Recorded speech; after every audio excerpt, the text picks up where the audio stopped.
गिनती का पुस्तक 5वां अध्याय। ए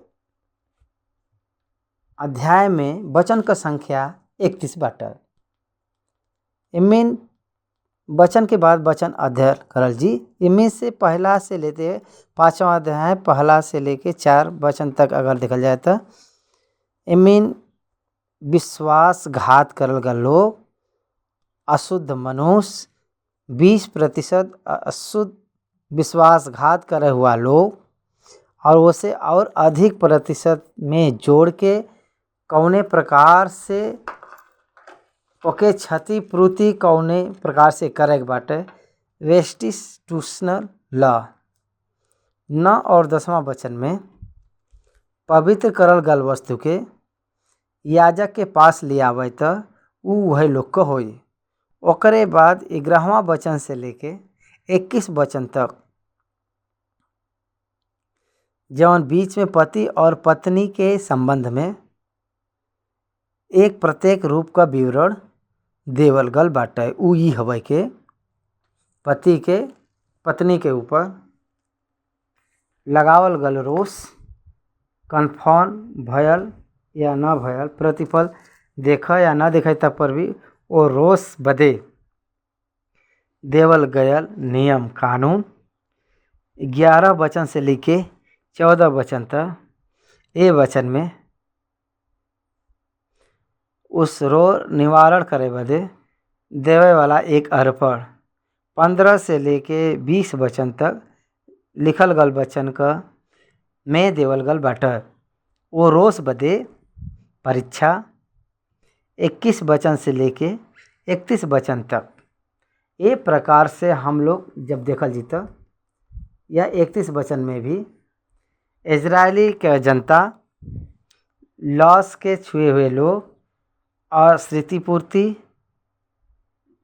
प्रमेय का कारण अकोढ़ी के कारण छावनी से बाहर भगावे के बाटे और पति के आयल गल प्रतिपूर रोष के बारे में अगर पति का रोष का मतलब वो एक ईर्ष्या कह सकना,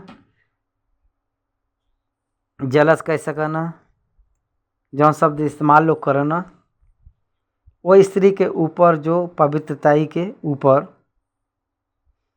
वो पति के एक ईर्ष्या कह सकना, नहीं तो डाह एक कह सकना, प्रतिकार एक कह सकना, बदला कह सकना। वो विषय में दोष अगर वह दिखाई दी है तो परमेश्वर के आशीष के वो एक कारण हुई है। अगर वो स्त्री दोषी ठहरी तो इस्राएली के बीच में अपमान पाए के उनकर पैर गिरा स्त्री के समान दिखाई दी। एकर विवरण हम लोग वचन के बाद वचन में बारी बारी से ध्यान करल जी। गिनती का पुस्तक 5 अध्याय पहले 4 आयत के पढ़त भाई।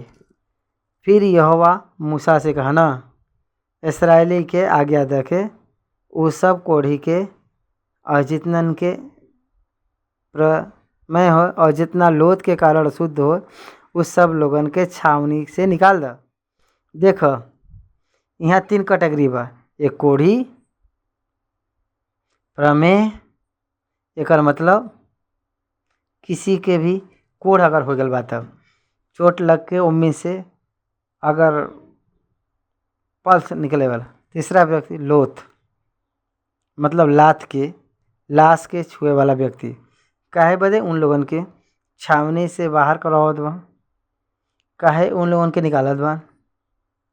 समाज में एक अच्छा स्वास्थ्य का जांच, समाज में छुए के वजह से फैले वाला बीमारी के ख़त्म करे के बाटे।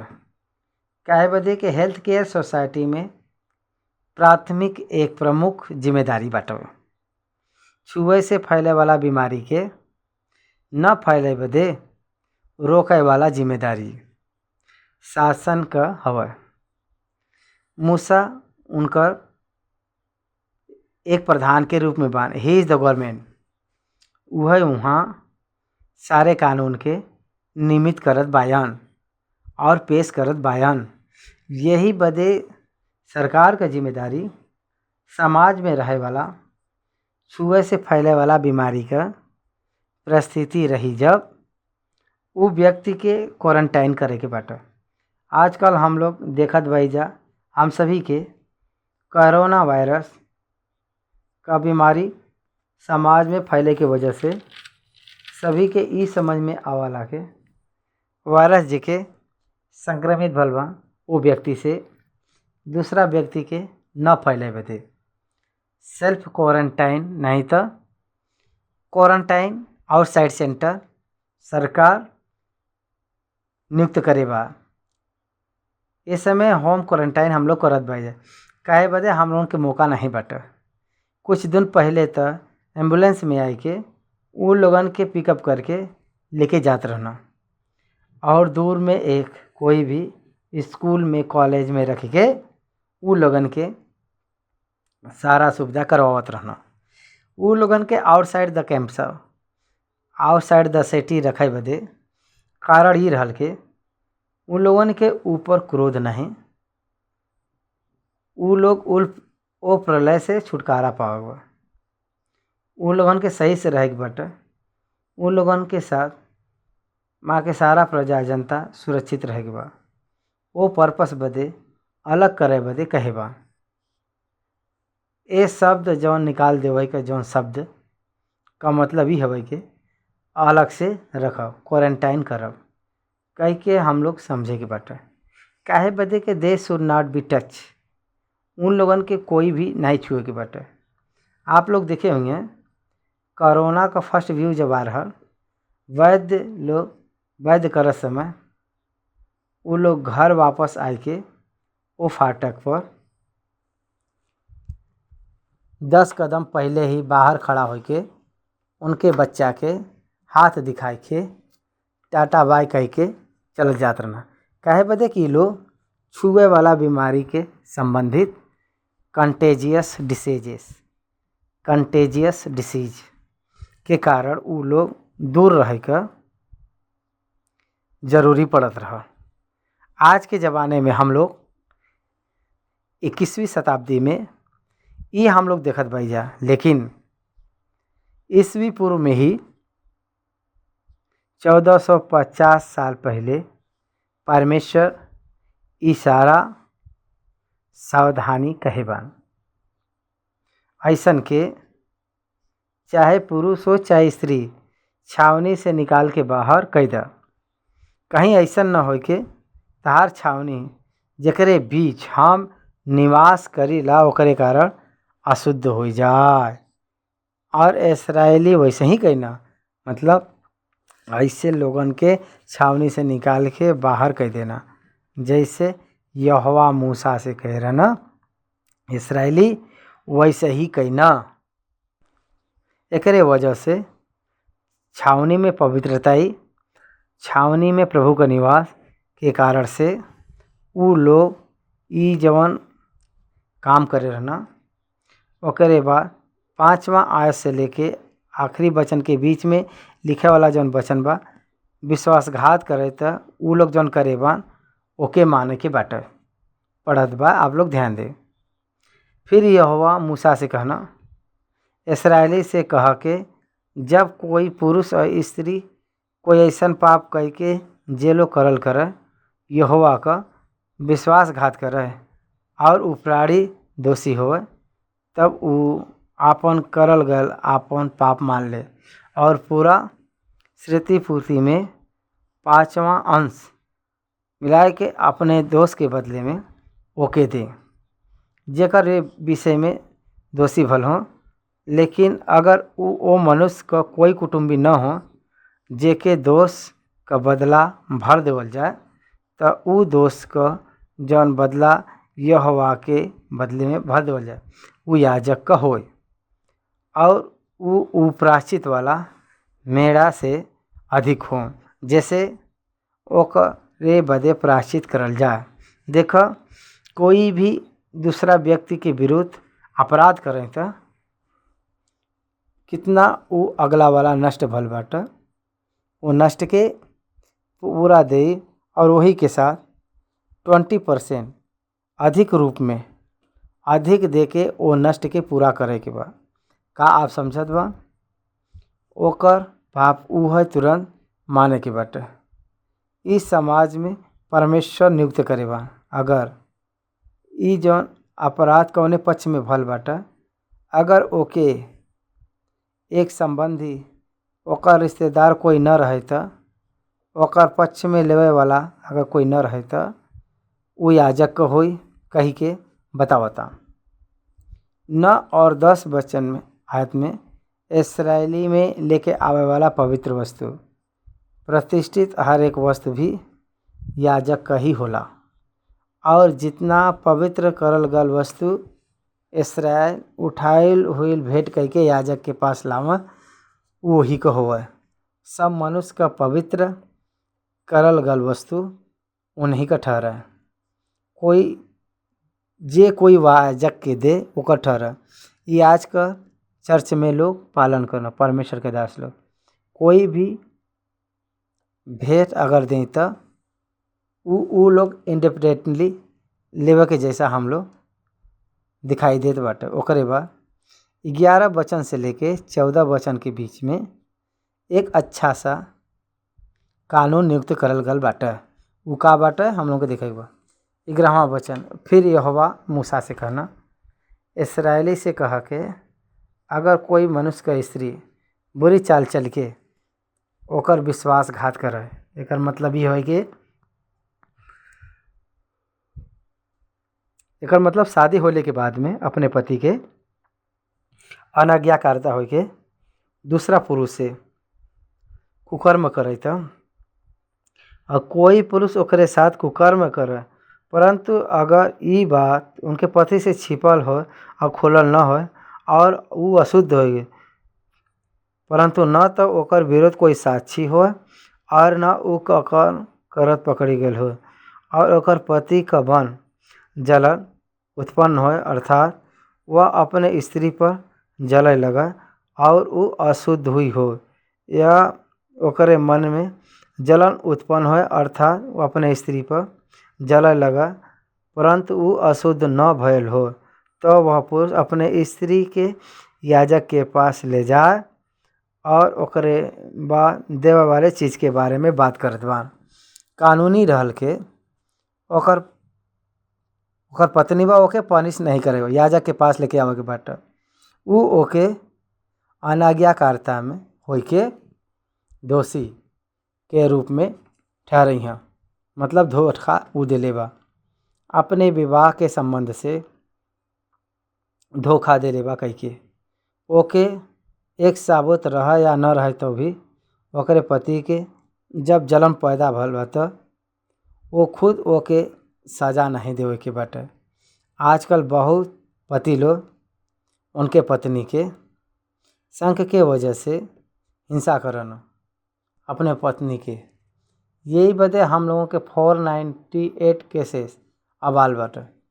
दहेज बदे मारपीट और शंका करना, संदेह करना, ये प्रकार से डोमेस्टिक वायलेंस केसेस आल बा।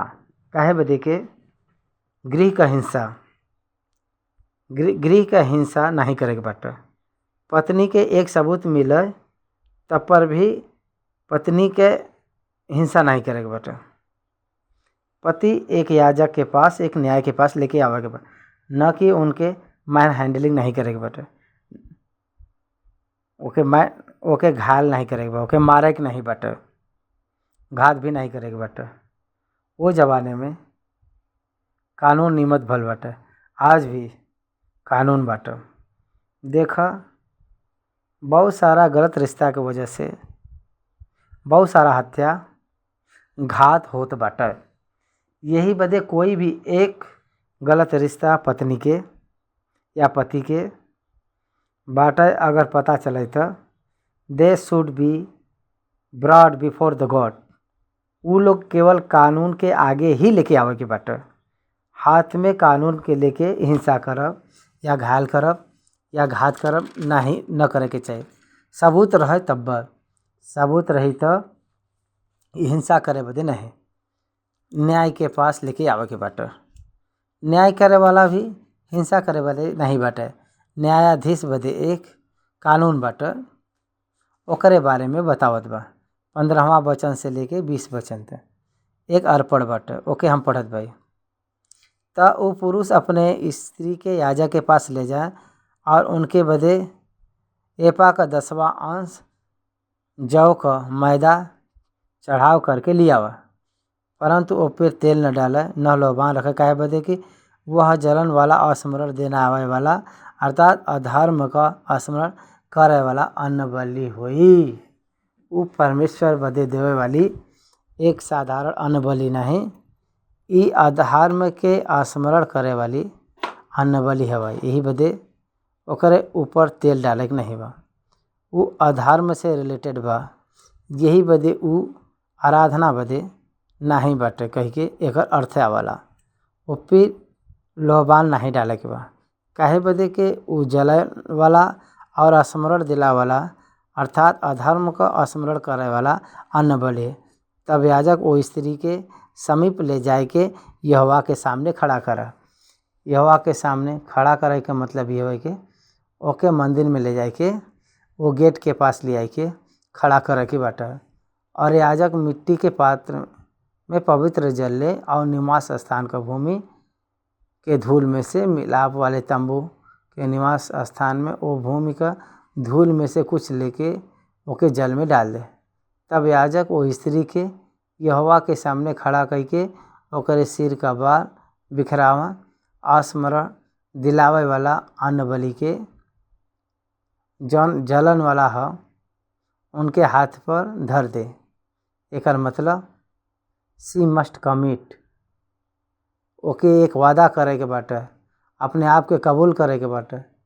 एकर मतलब हम ये काम करे भाई कि नहीं करे भाई कह के परमेश्वर के निर्धारित करे के समय हमके मौका देवल गल बाटे। वो मौका के जौन हम पाए भाई हमरे पाप के हमके माने के चाहिए, लेकिन हम मान ले नहीं। वो स्त्री सारा लोगन के सम्मुख में जानल है, उनके एक मौका के रूप में देवल जात बाटे, उनके बतावल जात बाटे। यही बदे याजक वो स्त्री के यहोवा के सामने खड़ा करके वो धूल के पवित्र पानी में जल में डाल के थोड़ा उनके सिर का बाल बिखरावा और स्मरण दिला वाला अन्न बलि के जौन जलन वाला बाटे ओके ओकरे हाथ पर धर दे और अपने हाथ में याजक कड़वा जल लेवे रहे जौन साप लगावे का कारण होई।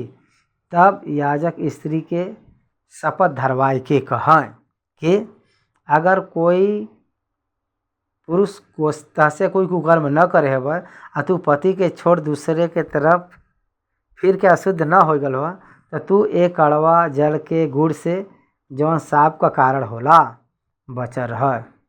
अगर तू अपने पति के छोड़ के दूसरे के तरफ फिर के अशुद्ध भल भाव और तहार पति के छोड़ के कोई दूसर पुरुष तो से प्रसंग करे बा तो और याजक ओके साप देवे वाला शपथ धराए के कह यहोवा तहार जांग छड़ावे और तहार पीठ फुलावे और लोग तहार नाम लेके साप और धिक्कार देवल करे। अर्थात ऊ जल जौन साप का कारण होला तहरे अतड़ी में जाए के तहरे पेट के फुलावा और तहरे जांग के सड़ाए दे। तब वो स्त्री कहा आमीन आमीन। एकर मतलब वो व्यक्ति वादा बदे वो शपथ बदे हम खड़ा बाई कह के वो शपथ के स्वीकार करे के बाटा। देखो पाप को कठिनता कितना भयंकर बा। अगर वो पति के धोखा दे के दूसरे पुरुष के साथ अगर वो बाटे मांग ले तो अलग बा, अगर ना मान के शपथ पर खड़ा हो गए यही के कारण अपने पाप के वजह से परमेश्वर का सजा ओकरे ऊपर आवत बाटे कह के कहल जात बाटे। तब याजक श्राप का ही शब्द पुस्तक में लिख के वो कड़वा जल से बैठा के वो स्त्री के वो कड़वा जल पियावा।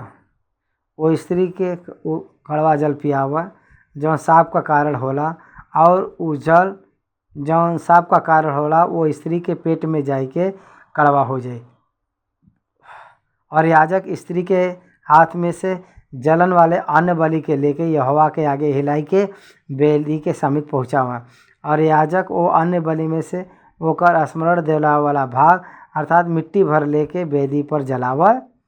और एकरे बाद वो स्त्री पर वो जल पियावा। जब वो ओके जल पिला चुका अगर वो अशुद्ध भल बाटे और अपने पति के विश्वासघात करे बाटे त वो जल जौन साप का कारण होला वो स्त्री के पेट में जाए के कड़वा हो जाई और ओकर पेट फूल जाई और ओकर जंग साड़ जाई और वो स्त्री का नाम उन लोगन के बीच स्थापित हुई। देखा यहाँ पर वो स्त्री पाप में रहे था, ओकर जांग सड़ जाई, ओकर पेट फूल जाई। ओकरे वजह से वो स्त्री निरंतर इस्राएलियन के बीच में अपवित्र स्त्री के रूप में दूसरे पुरुष के पायल एक व्यभिचारी कह के वो एक निरंतर कह के बुरा नाम से रहे। अगर ऐसा न रहे तो वो पवित्रताई के साथ में अगर रहे तो अगर वो स्त्री अशुद्ध न भल हो तो अशुद्ध हो तो वो निर्दोष ठहरी, वो गर्भवती हुई। यहाँ पर ये वचन के देखा तो निर्दोष हो के वो गर्भिणी हुई। एक मतलब कुछ लोग कौने प्रकार से बात के बुरा बोले बा वो एक निर्दोष ठहरी हैं, वहाँ तक वो वचन पूरा हो के बटे वो गर्भिणी हुई है कह के जो शब्द परमेश्वर का अनुग्रह उनके ऊपर आई के एक मतलब परमेश्वर उसका पति ओकर स्वीकार करने के बाद उस संसार के नियम के अनुसार वो दोनों जीवन चलाई के संतान के प्राप्त करी हैं। परमेश्वर के आशीष उनके ऊपर पवित्रताई वह स्त्री के ऊपर में आई कहीं के जी अर्थ के इस कड़वा जल के वजह से पाप करल ग के जंग गिर जाई, पाप न करे तो वो कड़वा जल के वजह से गड़बड़ी हुई। कहे बोल पुरुष न हो के गर्भ आई कड़वा जल में परमेश्वर रखे बन कह के झूठा प्रचार बाइबिल करत बा कह के हम अपने कान से सुनत भाई।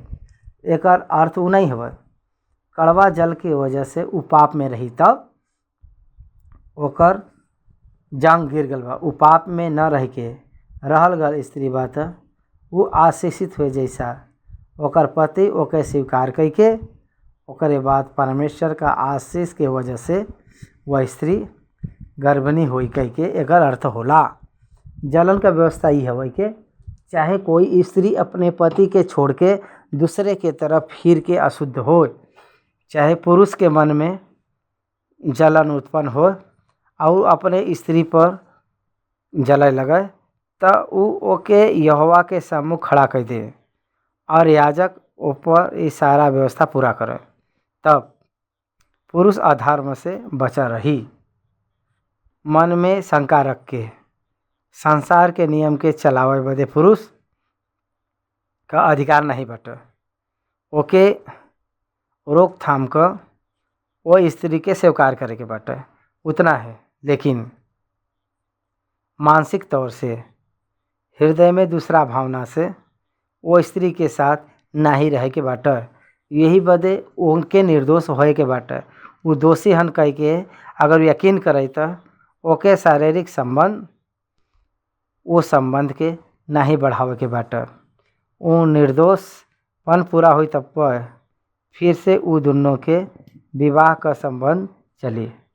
परमेश्वर व्यभिचार के खंडन करेवान, परमेश्वर अपवित्रताई के शारीरिक अपवित्रताई के बहुत कठिन रूप में नियुक्त करना और स्त्री अपने अधर्म का बोझ उठाई। हाँ यही बदे परमेश्वर का वचन 5वां अध्याय में पति पत्नी के बीच में रहल गया वो जलन के विषय में रोष के विषय में होइल गईल विधि जौन बाटे विधि रीत यहाँ कहल गल बाटे। यहाँ पर 5वां अध्याय खत्म भइल बाटे। धन्यवाद।